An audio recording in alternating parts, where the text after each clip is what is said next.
Hola, buenas, soy Ben Campos y bienvenidos a La Mirada Humana.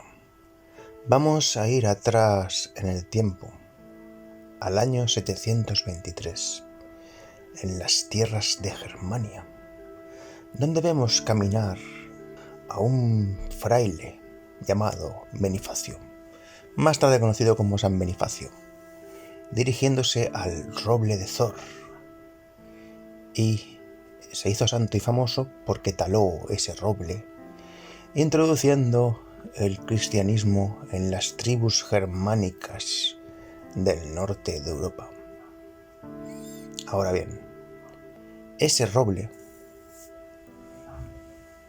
que fue talado en el año 723, era más que un roble, porque los devotos y los sacerdotes de la religión de los dioses de Odín se dirigían a él como si fuera el mismo Thor. Y es más, antes de que la tradición germánica se posara en ese lugar, vinculaban a ese roble con Zeus.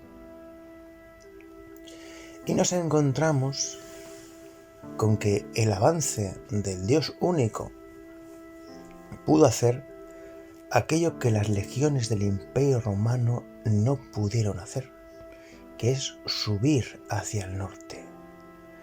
Los romanos tenían un problema con los germanos y los godos, porque no conseguían pasar hacia las tierras de Germania. Más su situación interna, que fue lo que produjo su caída, pues dejaron de conquistar esas tierras porque eran inviables a nivel de esfuerzo y de recompensa.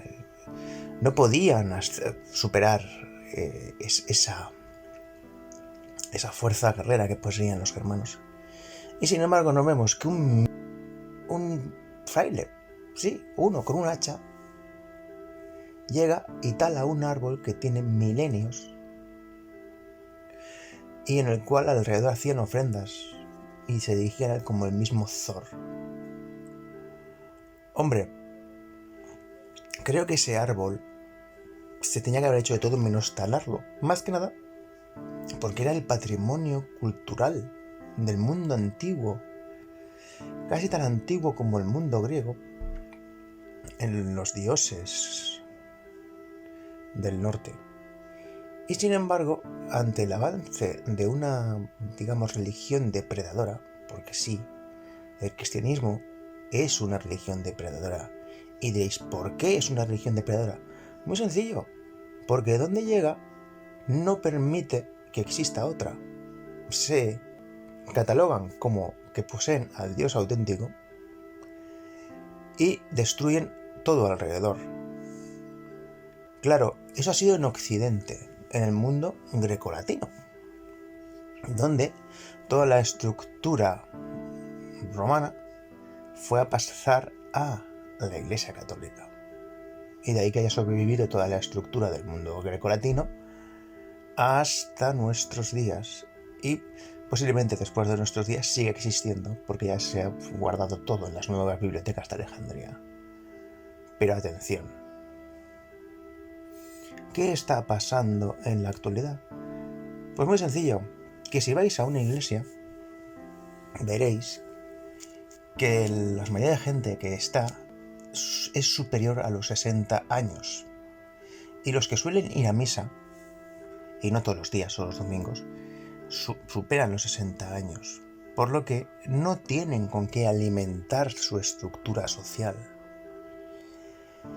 Si a eso le quitas que ya no poseen un poder social, porque antes era un prestigio y tenían una moneda social y un efecto halo y un efecto de arrastre, pues claro, tenía poder decir, pues mira, tengo un familiar en el Santo Oficio o he sido ordenado sacerdote.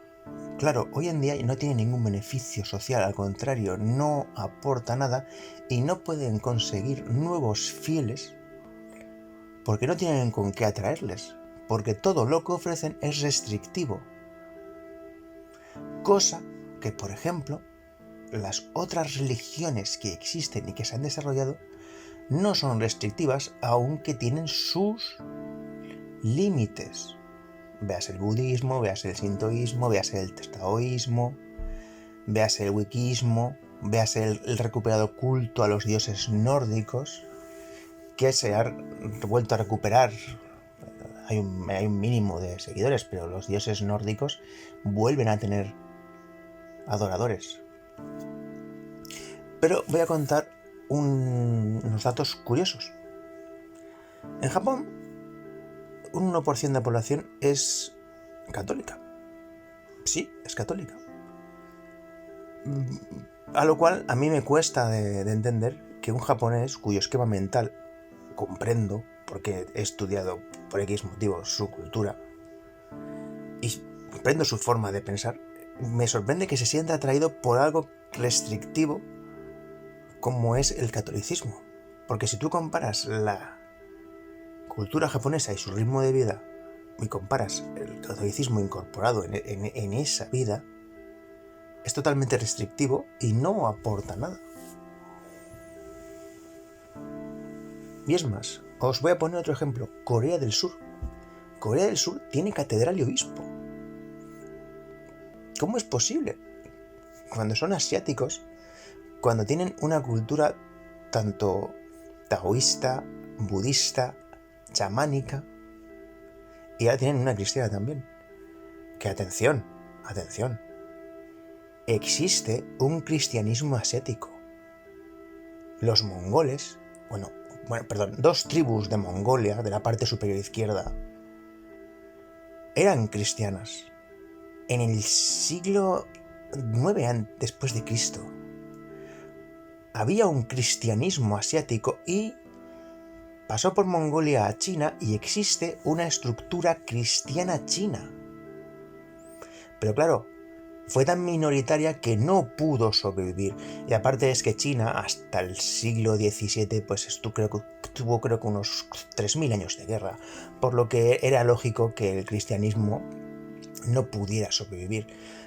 Tengo que añadir aparte que el budismo entró en China por los mongoles. Sí, ellos trajeron del Tíbet el budismo para combatir al taoísmo. ¿Por qué? Porque necesitaban dar algo nuevo a la población para que les aceptaran. Y luego viceversa. Cuando ellos llegaron a la India y a toda la parte de Persia, se hicieron del Islam. Porque para ellos la religión era lo de menos. Porque la religión era para sus sirvientes, no para ellos. Ellos eran señores de la guerra que iban conquistando y creando el Kaganato, que fue el mayor imperio que hubo sobre la faz de la tierra y cuyo máximo esplendor fue el Kublai Khan, el nieto de Gengis Khan, que lo podemos conocer un poco personalmente gracias a Marco Polo y a su libro Las aventuras de Marco Polo, que tengo que decir que están un poco adornadas por su compañero de celda cuando volvió a Venecia, pero eso es otra historia. La cuestión es que podéis ver que el mero hecho de cortar un roble, mirar a dónde puede llevar la onda expansiva de ese roble. Así que sin nada más que decir, os espero un nuevo programa de La Mirada Humana.